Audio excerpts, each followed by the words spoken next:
والصلاة والسلام على رسوله الأمين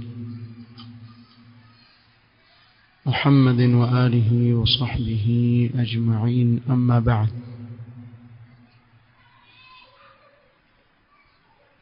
leo ikiwa ni tarehe 24 mwezi wa Shawwal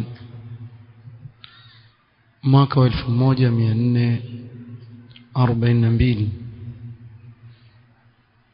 katika darsa ya kitabu Kifayatul Muta'abbid wa Tuhfatul Mutazahid للحافظ المنذري رحمه الله تعالى بشرح فضيلة الشيخ عبد الرزاق بن عبد المحسن البدر حفظه الله تعالى. tulimalizia walillahi alhamdu wal minna katika kikao kilichopita kusoma utangulizi wa kitabu, na leo insha Allah taala tutaanza albabul awwal fi as-salah. Mlango wa kwanza katika kitabu hiki atazungumzia fadhail zinazofungamana na swala. قوله: وروى عمر بن الخطاب رضي الله عنه قال: سمعت رسول الله صلى الله عليه وسلم يقول: إنما الأعمال بالنيات وإنما لكل امرئ ما نوى. الحديث متفق عليه.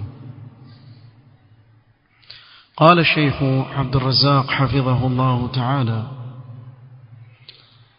صدر رحمه الله أحاديث هذا الكتاب بحديث إنما الأعمال بالنيات. مؤلف وكتاب الحافظ المنذري رحمه الله amefunguza kitabu chake na kuanza na hii hadithi innamal a'malu binniyat, وهو أحد قواعد الإيمان وأول دعائمه وأوثق أركانه. نية ni mojawapo wa misingi ya imani, bali ndio nguzo ya kwanza, ikhlas, na ndio nguzo iliyo na nguvu kabisa katika dini ya Uislamu. ameanza na hadithi hii muktasiyan bi a'immati ahli al-ilm fi kathir min al-musannafat fi al-hadith wal-fiqh. ameanza na hadithi hii kuwaiga maimamu wanawavioni wengi ambao waliandika vitabu vya hadithi na fiqh, wakaanza na hadithi hii حيث صدروها بهذا الحديث. الإمام البخاري amefanya hivyo, الإمام البغوي amefanya hivyo, kadhalika aima waliokuja baadaye kama al-Imam an-Nawawi katika kitabu chake au risala yake al-40 an-Nawawiyya akaanza na hadithi hii na wengineo. Na hili jambo wanawavioni walifanya kwa makusudio, tanbihan minhum ala ahamiyati an-niyyati wa 'azimi sha'niha wa wujub istihdariha, ili kutanabahisha wanawavioni hawa juu ya umuhimu wa niyya na kuwa jambo la nia ni tukufu mno na ni wajib kuhudhurisha nia wakati unapofanya jambo lolote lako unalofanya katika ibada. لأن طلب العلم يعد من أعظم القرب، sababu kitendo cha kutafuta ilmu huisabika katika sheria ya Kiislamu kuwa ni miongoni mwa amali adhimu sana katika amali ambazo mwanadamu ajikaribisha nazo na Allah subhanahu wa ta'ala. Suala la niyya ni muhimu sana, na kwa kuwa talab alilm ni katika ibada tukufu, basi nia ikawa ni katika miongoni mwa mambo muhimu sana. بل كما قال الشافعي ما تقرب متقرب بمثل طلب العلم. الإمام الشافعي يسمى hajajikaribisha mwenye kujikaribisha na Allah kama mfano wa amali ya kutafuta ilmu. Kule kutafuta ilmu katika amali kubwa mno anazojikaribisha nazo mwanadamu kwa Mola wake Allah subhanahu wa ta'ala. والعبادة لا تقبل إلا إذا كانت خالصة لوجه الله.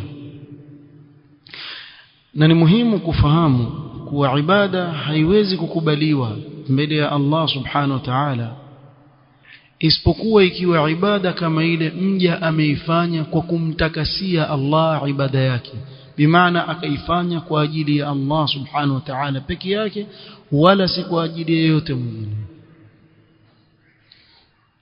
وفي الحديث القدسي أنا أغنى الشركاء عن الشرك.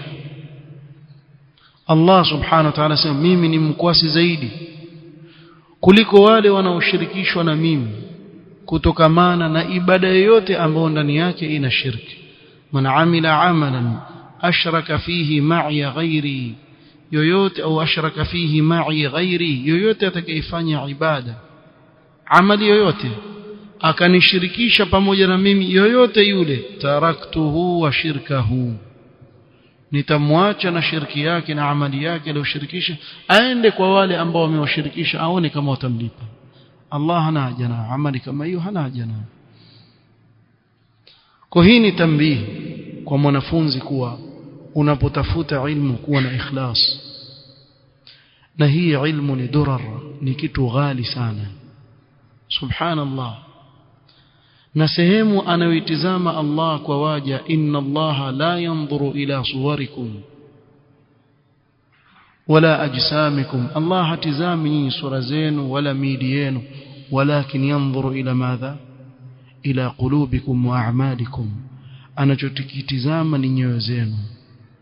Ikiwa moyo wako msafi, basi hii ilmu ni nuru ya Allah ataiweka. Kama vile wewe mwanadamu, walillahi almathalul a'la, huwezi kuchukua dhahabu ukaitia kwenye pipa, watu watakuona vipi? Pipa la taka waweka dhahabu, akili yako si mzima. Jua kuwa hii ilmu ni nuru ya Allah, na Allah hawezi kuiweka kwa mtu ambaye hastahiki kuibeba hii ilmu. Masala sio kuwa wewe kichwa chako chashika sana waweza kuhifadhi vitu vingi, la wallah.